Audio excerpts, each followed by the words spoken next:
Okay, so if we look at the values, I think this is one of the areas of great concern in China and Asia generally, and it's one that I'm deeply interested in. There is a change in the concept of the self amongst young Chinese who have become more individuated and are not hesitant at all to tell you that they have become more selfish, they feel, than their parents' generation, and are willing to express this selfishness.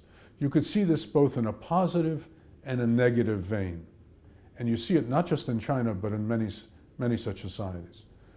So it isn't that Chinese weren't individuals before, but now there's more furnishing internally and externally of what it means to be an individual.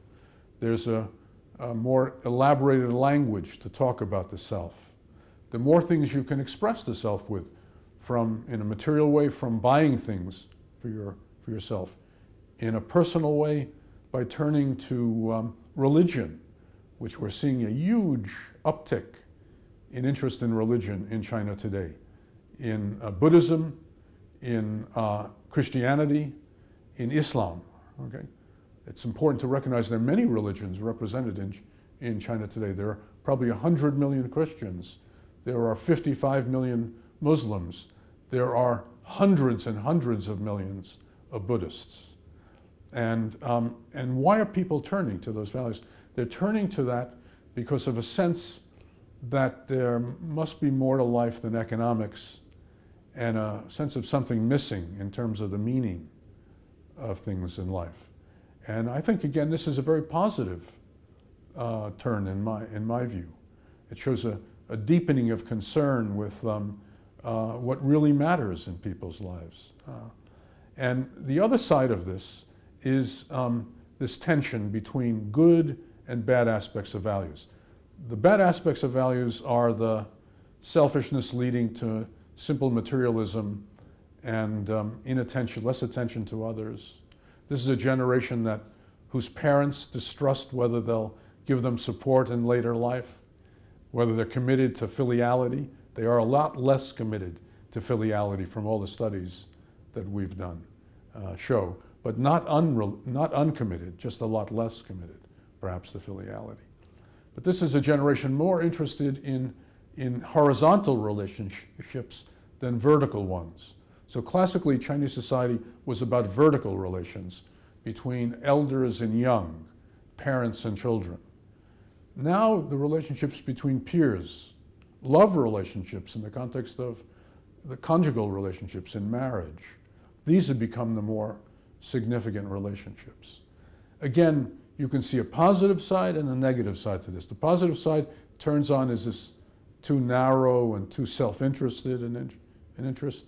The positive side is to see that this is also a generation which is more concerned with the environment, more concerned with global connections, making greater demands on governance, good governance. They want governance. They want standards. This is a generation that's very upset by the failure of standards in the pharmaceutical industry or the adulteration of food. Okay. So I think we see this as a generation in which there are both good and bad things visible. The question is, which will predominate in the future?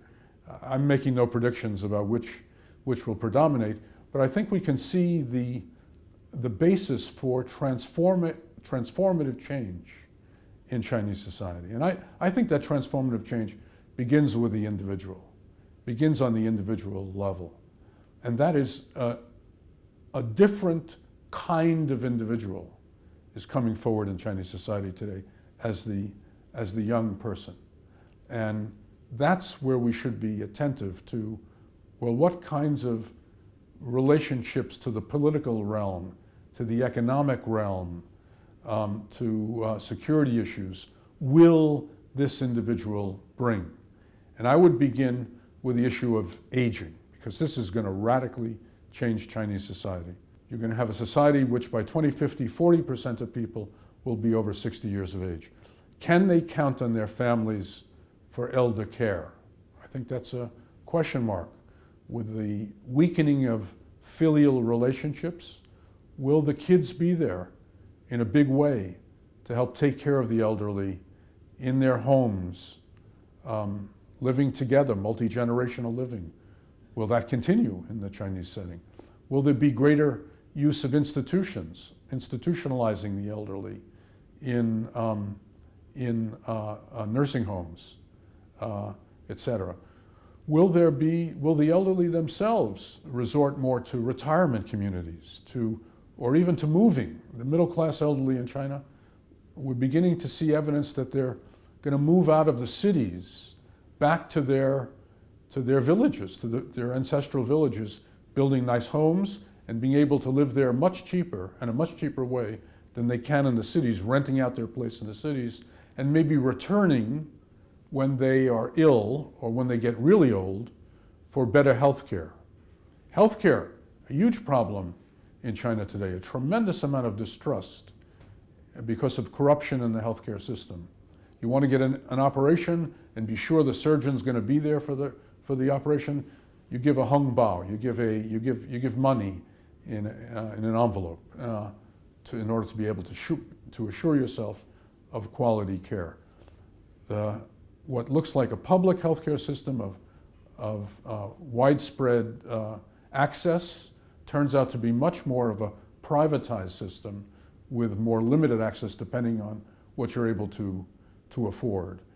Tremendous distrust in healthcare in China today of whether doctors are interested in, and are businessmen interested in money, or actually interested in caregiving.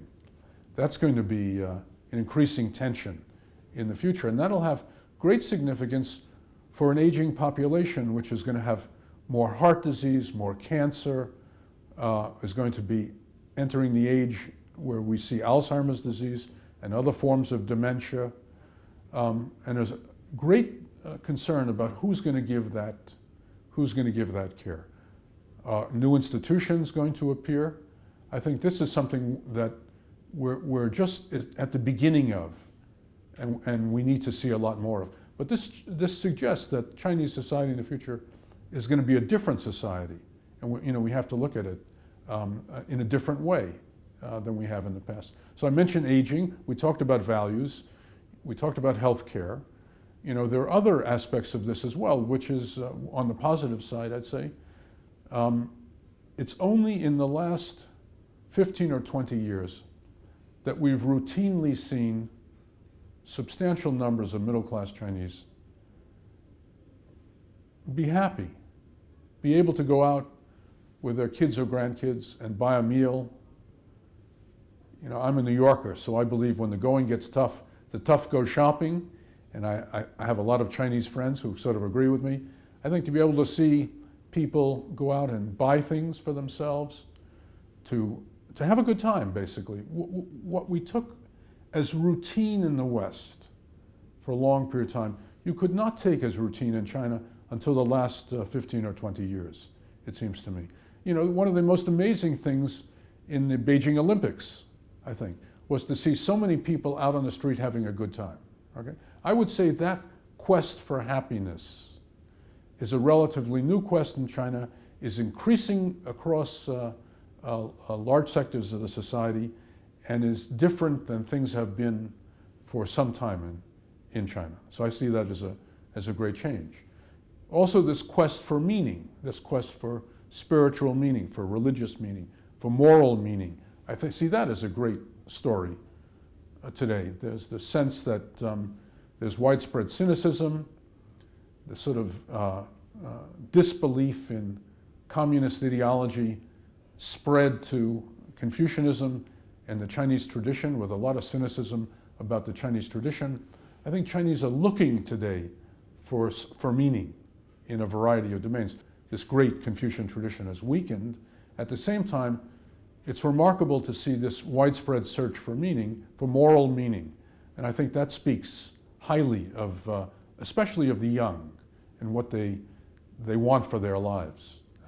I think all of these are examples of China becoming something different.